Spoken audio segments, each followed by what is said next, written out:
Hey guys, before we start another exciting episode of the Fight Bananas podcast, let's thank some people that support us, Fusion CBD products. Guys, check them out at fusioncbd.com. I know the water's sold out, so guys, get that instant freeze. I use it daily, lower back, shoulders, knees, elbows, calves, get it. Fusion CBD Insta Freeze. Also, our family at nstillnutrition.com. Check them out, the website, the mother site, nstillnutrition.com. Plenty of supplements to get you going through the day. Also, follow them on the IG at nstillnutrition. All right, guys, let's talk to that guy about professional wrestling and mixed martial arts. All right, guys, we told you it's we're going bananas right now. A little bit of mixed martial arts, a little bit of professional wrestling, and if anytime I talk a little pro wrestling, I got to get that guy on the show. So he's here. How you doing, my man? I am great. Thank you for having me on the show. As always, it's always good to talk to you, both in person and on the podcast. Oh, yeah, man. And we're podcasting it up. It's loving it. I finally saw, it was cool. You got 10 episodes in. Loving it. YouTube, Apple Podcasts, iHeartRadio. Before we go into it, what out of the 10, do you have, a son or a daughter you like more? Is there an episode you like that's your favorite so far? Well, that's a loaded question. There's do you want me to answer about the one which son is my favorite right now, or which podcast is your favorite? Oh man, they all know together. On the day. It all depends on the day. No, the one that we did about the Undertaker was a lot of fun. The interview with Brock Weaver that was really great, and I'm looking forward to watching his fight. His next fight in the UFC. But yeah, no, it's all been a lot of fun. It's all been a learning process. I'm loving the fact that, I just get a chance to talk about wrestling and, if anybody listens to it, great. It's kind of all a bonus. Right. It is. It's awesome to for me, especially, it's this creative outlet and it's this way to just, I talk to myself all the time anyway, so I might as well just hit the record button, hopefully push people through a couple sponsorships and create a nice artwork and boom, put it to the world. So that's what I do, Yeah, same thing. I mean, I talk to first graders all day at school as a teacher during the day, and they just don't have the same perspective on the pro wrestling. Sure. Plus, I really don't have a lot of time to talk pro wrestling with them because I have to actually teach them. So yes, it is great to extend that creative outlet elsewhere. And so, yeah, thanks for letting me be part of the Fight Bananas team. I love it. Awesome, man. And I would assume the first graders, their dream match would be like Coco Beware versus Junkyard Dog or something like that. That would be like their dream fight. I don't know. But, so, okay. I'd love to see how well you have the pulse of the children down.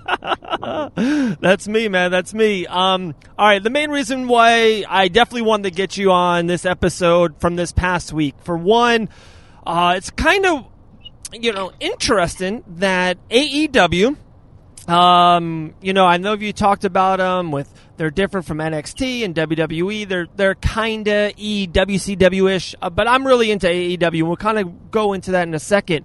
But their pay-per-views, they don't have a network. They're not doing it on Sunday nights. They're actually doing it on Saturday nights, which to me, as a fight fan, and, we just talk UFCs, and tonight is a UFC in Las Vegas, Apex, which Brock Weaver's actually fighting on tonight. Saturday night's like fight night. That's like it's the boxing when Mike Tyson comes back. It's fight night.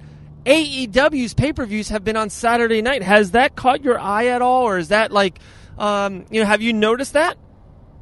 Oh, well, yeah. I mean, that's a great idea, and that would be one that I wouldn't mind if the WWE ever adapted or copied. The only thing that I think stops them sometimes is they do tend to have like the weekends where they have multiple events. They have an NXT on Saturday and then a wrestling on Sunday. And maybe the long history of it being on Sundays is what is what is keeping them from wanting to change that. I do want to mention, though, that what you did mention about them not having a network, and I think that is one thing that the WWE has an advantage on and has ruined for a lot of other sports.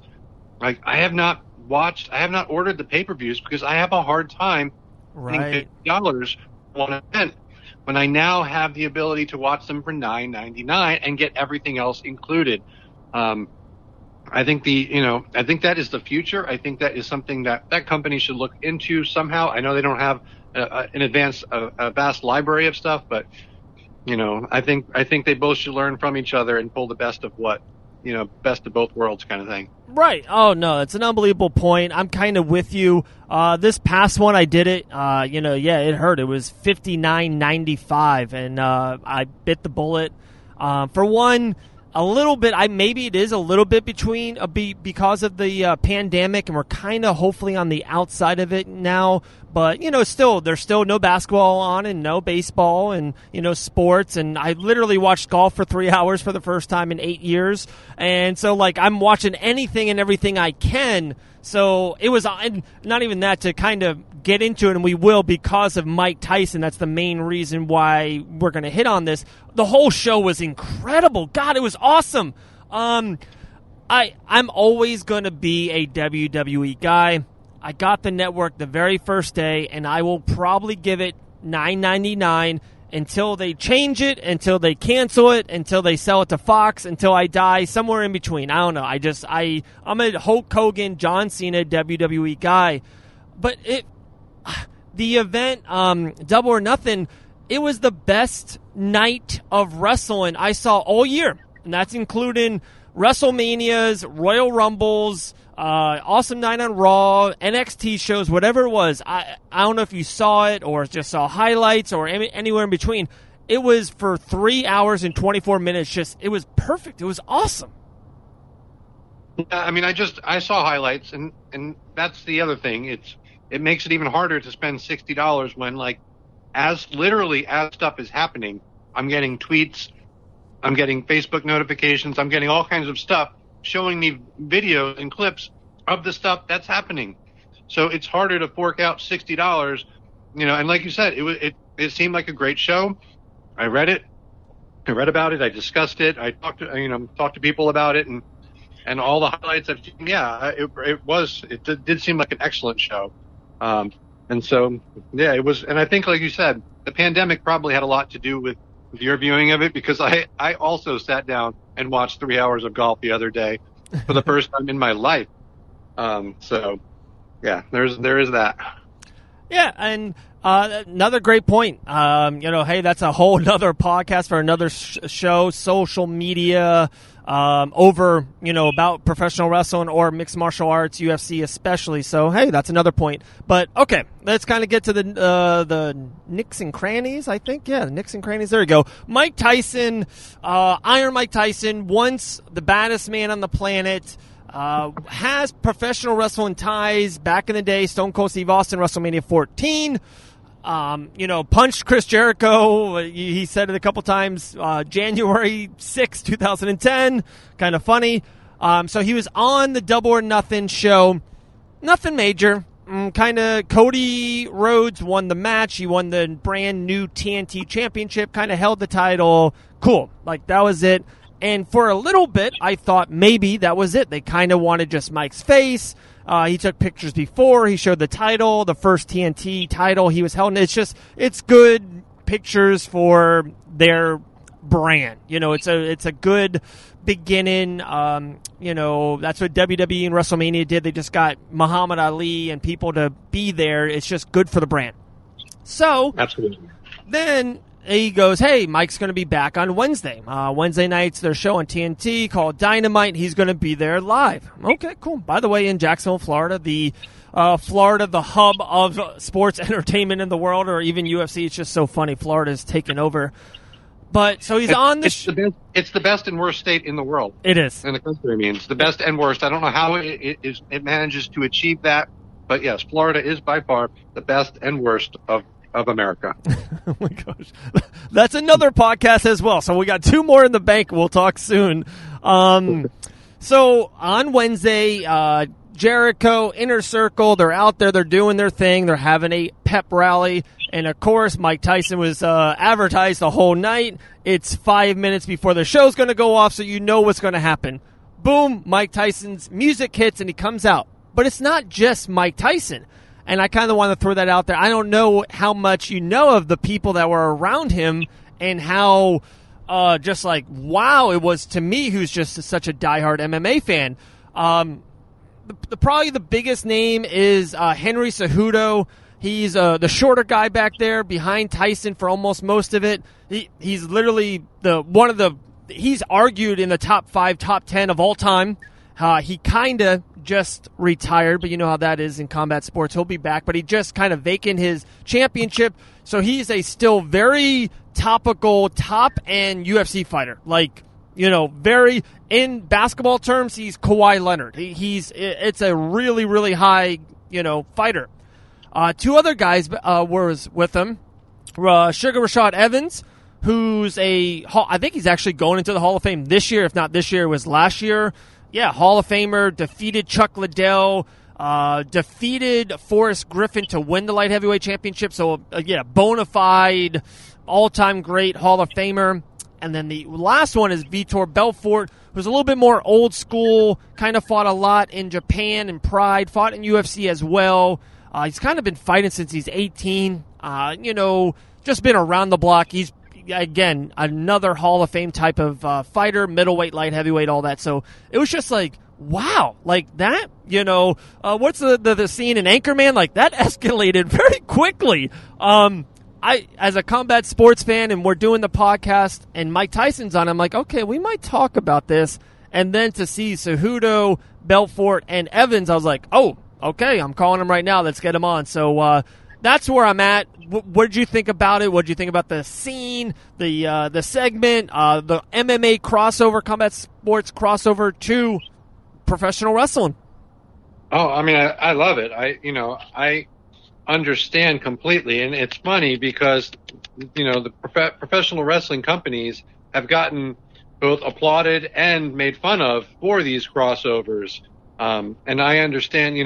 Sometimes they're done very well, sometimes they're absolutely ridiculous, but it serves a purpose, and that purpose is to get people who don't typically watch it to respond. And by bringing all of those UFC fighters and by bringing Mike Tyson out there, it drew a national attention. There were articles about it on ESPN and on Fox Sports. It says like, oh, hey, let's talk about this. So yeah, it makes a ton of sense, and especially if it's done well. And that's really what it boils down to. If they do a good job with it, if it makes sense, if it fits, then yes, it's excellent. And even sometimes, even when it doesn't make sense, I guess it still kind of works because it still brings in viewers, and that really is the whole purpose of it. Right, okay. So I kind of have like 3-4 questions, and I think they will spawn off more conversations and just kind of back and forth. The first main question is, and we kind of like barely hit on it, is so the crossover happens, combat sports world to the professional wrestling world. Mike, the number one first gut question is, who benefits more? Is it better for, Fight Bananas podcast that we're grabbing wrestling fans, it seems like more people, it's more weekly, it's got more history, WrestleMania is 37 years old. Like, there's just this long, everyone I know, every male, female, 80-year-old or 6-year-old, everyone knows who Hulk Hogan is and Ric Flair and The Rock. But they might not know who George Masvidal is, or Kamaru Usman is, or Stipe Miocic. So is it better for MMA? Is it better for combat sports fans that we cross over to professional wrestling? Or is it professional wrestling's kind of getting, they kind of have a hardcore fan, and now they're trying to get the MMA world, they're trying to get the combat sports world to cross over and to watch them, and that's why they have 3 bona fide Hall of Fame UFC fighters with them. So who do you think benefits more? Honestly, I think the UFC fighters benefit more because if you think about it, if you think about the audience, well, for one, you like you said, you mentioned the history of it. And there is a longer history of professional wrestling. And if you think about the demographic that watches professional wrestling, the fact that they are also gearing towards kids and families, and all like there's a whole mix of it. So you're able to try and bring in, new fans, and that's what they're constantly trying to do. They're trying to bring in families and then have all of them, become fans of certain wrestlers. Whereas the UFC, combat sports is typically an adult and typically male, dominated audience.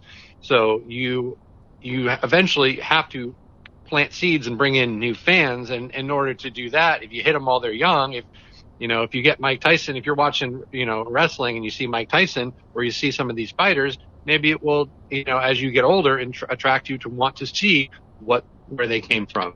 When Ronda Rousey comes in, when Brock Lesnar's around, maybe you want to then go see you hear that they came from mixed martial arts. They used to fight. What does that mean? And then you start investigating it, and then you become fans. And like you said, wrestling's on every week. I mean, you're going to get constant exposure where a guy will fight and then he'll go away for months at a time before he fights again. So I think there is definitely more of a benefit on that aspect. I mean, and that's my opinion on it. Okay. But it definitely, I mean, obviously it does help both ways. I mean, right. It's not a one-sided thing by any means. It absolutely helps, both ways. And you want to bring wrestling fans to UFC, and then you want to bring UFC fans over to wrestling. So, Right. Okay. I like that. I can dig that. And then this is something that just drives me crazy, drives me up a wall, and it's hilarious to me in a way that, for one, I don't know. Yeah, I think you haven't mentioned it yet, and maybe you're saving it, and maybe I'm going to spoiler alert your that guy's podcast. I don't think you've ever talked about the BAWO on your podcast.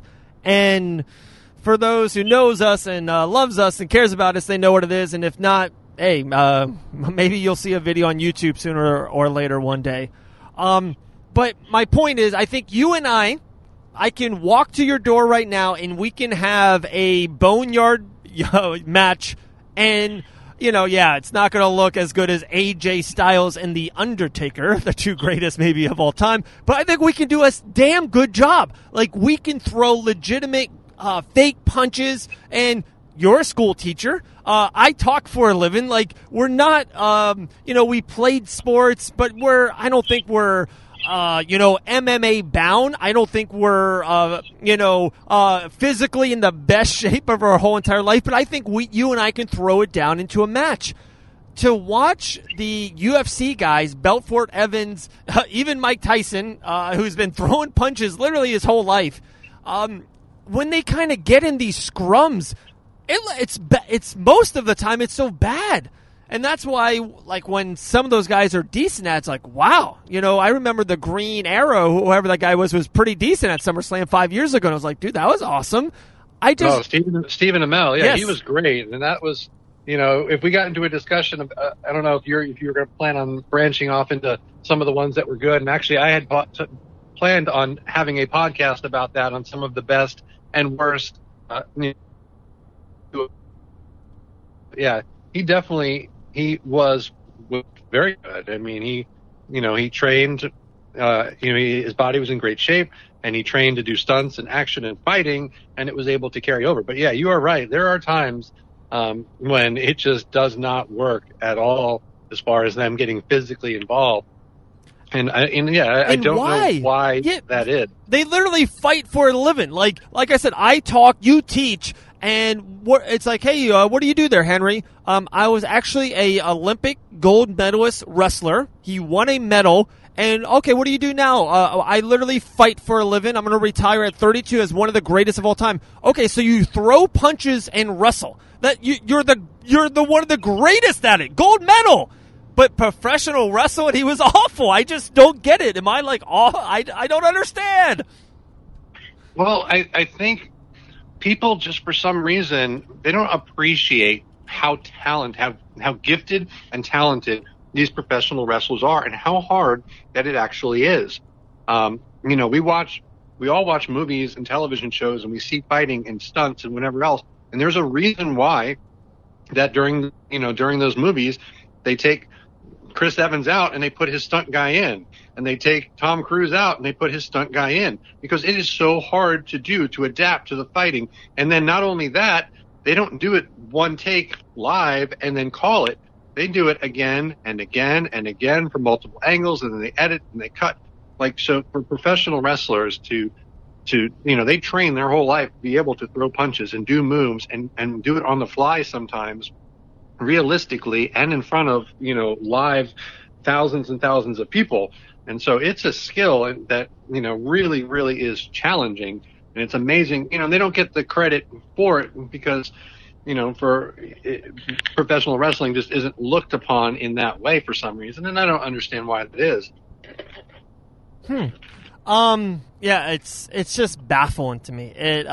So they got into a scrum. It was fun. It's like doubly fun for me because it's a professional wrestling and all these combat sports and Mike Tyson in it, and there's going to be really soon really, really big news with Mike Tyson. He's just kind of been everywhere. Everyone's going to fight him, it seems like. There's so much fake news out there of who's going to fight Mike Tyson next or for his return fight, all that. So it's going to be really, really big. Fight Bananas might have a humongous scoop on it, but we'll kind of save that for another day. So I got like two more kind of questions, and I don't know if you thought about it or broad things. I kind of wanted to throw it out there. I have my kind of takes on it and, honorable mention in a way. So these UFC fighters were out here and they're in professional wrestling. Who do you think, and it's both ways. Who do you think, past or present, would be the best UFC fighter to come in, like a Ronda Rousey, a little bit of Brock Lesnar, right? Come in and become a full-time WWE guy, year run, special occasion, but, be around, not just a one-off, like have a legitimate run in the business. And then, of course, the exact opposite. What WWE guy, and I thought about this past or present, I kind of went more with the present, but what WWE guy or AEW can step in UFC 250 is next Saturday. So it's going to go, say, UFC 255. We're going to give him 5 months or 6 months or maybe 2 years. Like, what WWE guy can transfer into MMA, kind of like what Brock Lesnar did. So let's go UFC to WWE. What guy or girl do you have or you can think of that would cross over and just be a star? This seems like such a simple question, in a way, because, Conor McGregor is the obvious answer to this. Right.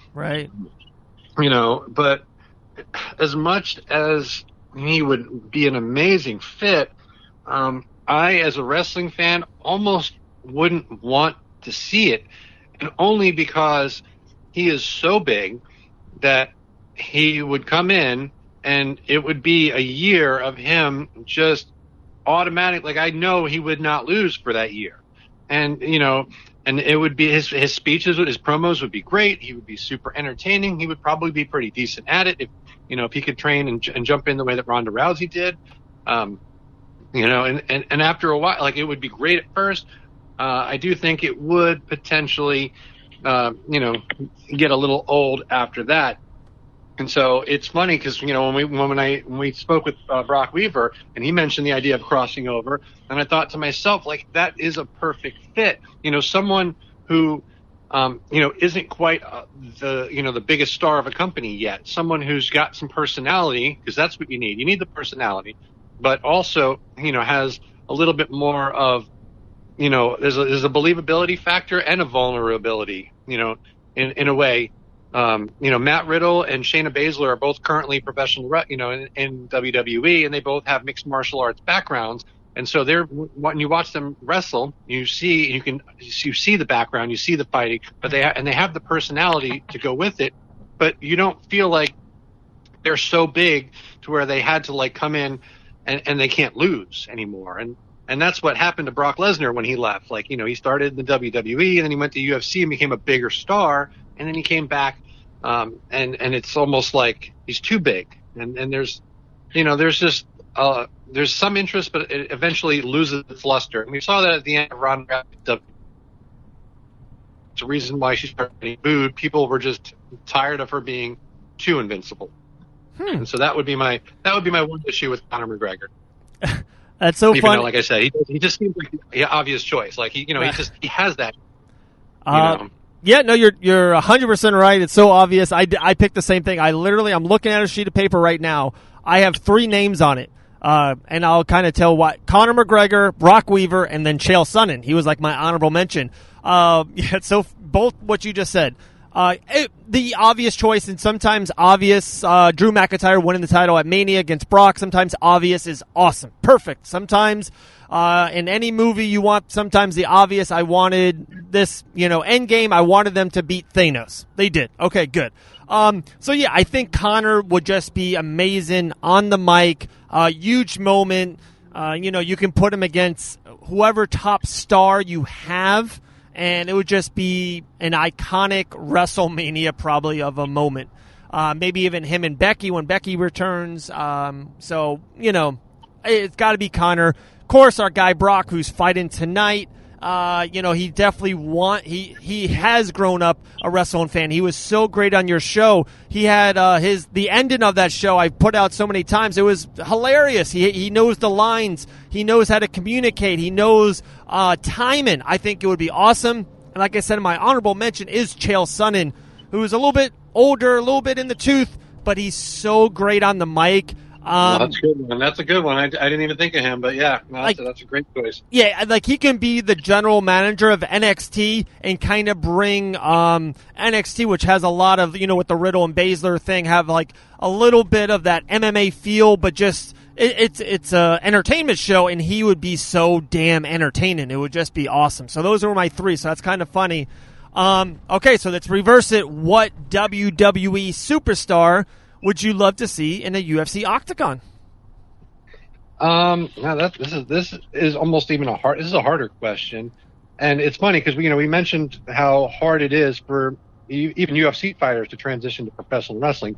Clearly, I'm not trying to understate how hard it is, or possibly even harder to transition over to the UFC. I mean, fighting for real is a skill that most people cannot do, especially against the best fighters in the world. So anybody that came over, they'd be fighting a major uphill battle. That being said, if we're talking about just, I don't know, dream scenarios, or maybe who just off of appearance we think might fit, there's a couple of guys that I think could be molded. I think one would be Cesaro. That guy is just superhuman strength. He's built well. He's got like a UFC fighter's body. I don't know if he could ever be molded into, given any of that kind of skill. That would be one. And I think Braun Strowman would be another one that I would just, same thing, like the heavyweight fights.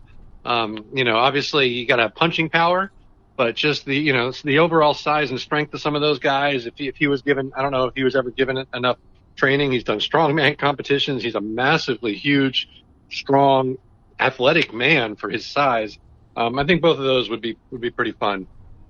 Wow. Okay. One thing out of anything is hopefully at the end of this, I can make you into a more of an MMA fan, mixed martial arts and UFC fan. So a couple things. One, I remember watching a show with you years ago, and I kind of joking with you about, hey, this person is going to win. Like, I was asking you, who do you think's going to win? You were like, this person. I'm like, no, the other person. And because the other guy had a better physique. And it's funny how in MMA, yeah, usually physiques are important, but it's not the end-all, be-all. Sometimes they even say it's almost, it hurts you if you got too much muscle, because it hurts your oxygen, and it kind of hurts your motor.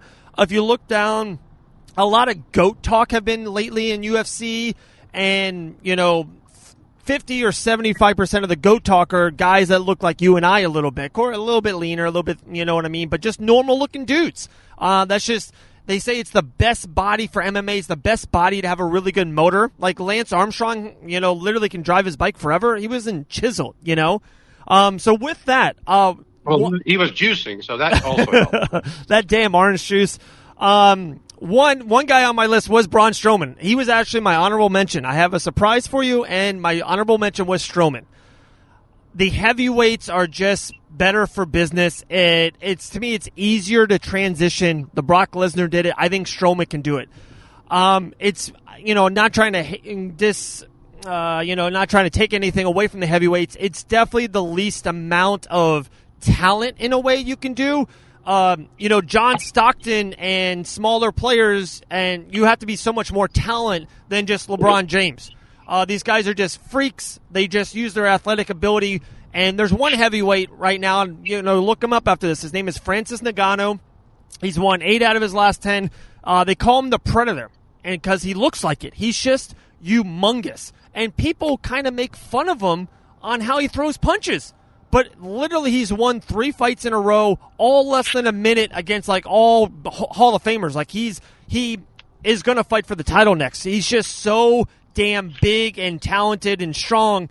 That's what I think Strowman can do. I think in a way he will just overwhelm people with his athletic. He does the choo-choo train thing around the ring. I can just see him doing that in UFC and just running straight after him. I just think he would get the job done. So that's one. Here's my surprise, I think, for you, and I think you're going to like it. I might have. I hope so. I bet you probably caught someone. I just kind of forgot. Maybe drew a blank. Okay. Yeah. The exact opposite of Cesaro. I have Aleister Black. Aleister Black has a really good, slender body. He can easily lose 5, 10, 12 pounds of water weight. Now he's in a really good weight division for him. And he's long and he's tall. And usually that's a Conor McGregor trait that if I can hit you without you hitting me because I'm just longer than you. His finishing move is about kicks. That's a really trendy thing in MMA right now, or leg kicks and kicking the jiu-jitsu background, I believe, doesn't he? I think he does. He can roll on the ground too, so he has a little bit of that. And I just think it's he has the look of it. He has the tattoos. He's got the Conor McGregor, Sugar Shane O'Malley tattoos, all that in one. I just think he would be a big guy for the weight class. And to me, Cesaro's too stiff. I think he's too thick and too strong. You got to be fluid in there. So I got Aleister Black as my surprise WWE guy that will, can become a UFC fighter.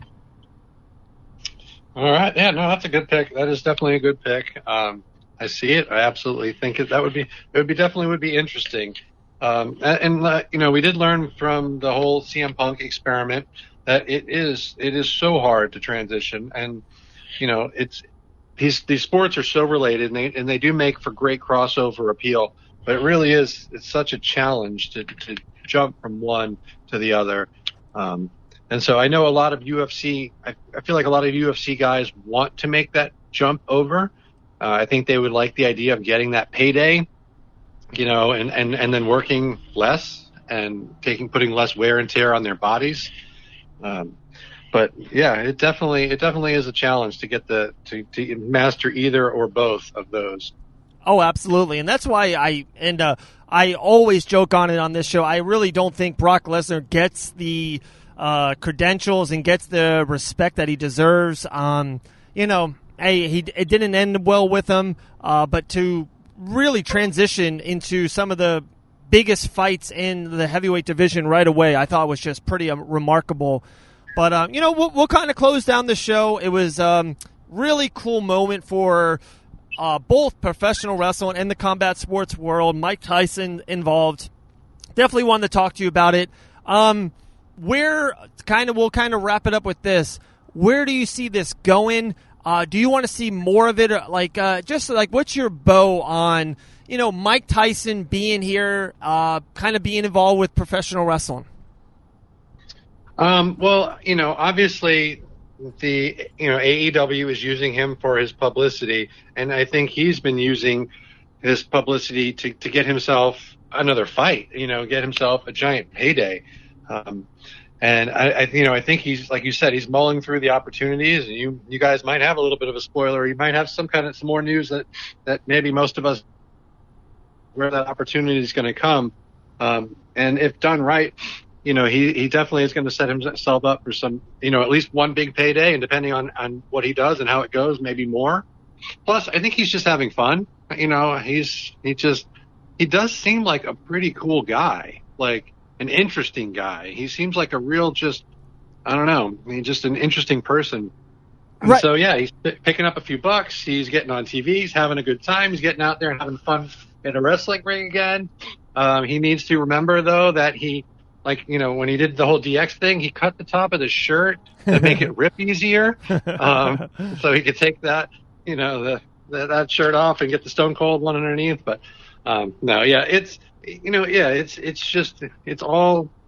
There's nothing going on, like you said. It's a way of him marketing himself and getting that publicity, and then we're going to see him back, definitely in some type of fight, some kind of boxing match at some point, and who knows, we might see him in a wrestling ring first, we might see him against Chris Jericho first, or maybe some kind of combination of, I don't even know. I don't know how they're gonna spin it, but. Yeah, it's great. It's fun. It's he's a perfect fit for this crossover. At the end of the day, it is entertainment. It's wrestling. It's just another. I think Cody Rhodes talked about how Broadway's dark. It's just we need to be entertained. Some people like sports. Some people like Avengers, Star Wars, wrestling, whatever it is. It is entertainment at the end of the day. Yeah, man, we'll wrap it up. The last couple of things is what you said about Mike. Yeah, I know people literally on my phone that I call on a daily, weekly basis that have talked to Mike Tyson within the last month. They say he's in a really, really good spot, really good space, really easy to talk to right now. Is really happy where his life's at. He just seems like he's really in a good place about helping people, making some money. He was in a dark place for a while. It looks like people get out of it. That's life. So it seems like he's in a good spot, and I'm happy for that. And like I said, and I'll close it on this is I might have you back on soon because I don't know if you heard this. Look this up. So Colby Covington, he's one of the best 170-pound fighters in the world. He just left his gym. He had one of the best fights in 2019. One of his recent interviews with another MMA site, he literally called out Drew McIntyre. It was like he said he would slap him in the face, and I was like, uh-oh, this might be going bananas moment. So, maybe we'll get you back on the show. If anything happens, we might see a guy named Colby Covington on Monday Night Raw sooner or later. Yeah, I did see that. I did see, look into that a little bit. And yeah, I mean, again, it's a good idea. And some of these guys, some of these fighters have not had a lot to do, or some of them just want more opportunity, and whatever the case may be. There's obviously something in the works, something going on. They wouldn't be doing it. It wouldn't be this big of a deal or pop up on social media like this if there wasn't some predetermined plan of some kind, in order to ultimately entertain and make a buck somewhere. There you go. It's all about making a buck at the end of the day. Talking about making a buck, what's your Instagram handle? That Guy's Wrestling Podcast, Instagram, Facebook, Twitter, all of it. And I appreciate you guys all. Appreciate letting me come on your show and talk about this, talk about some good stuff. And thanks for having me again under the Fight Bananas umbrella. Absolutely, man. Anytime. I think with what you do on your show, you have to tap out or something like that. Is that your go home line? Oh yeah, that's it. I am tapping out. All right, my man. That guy. Appreciate you coming on. We'll talk to you real soon, brother. All right.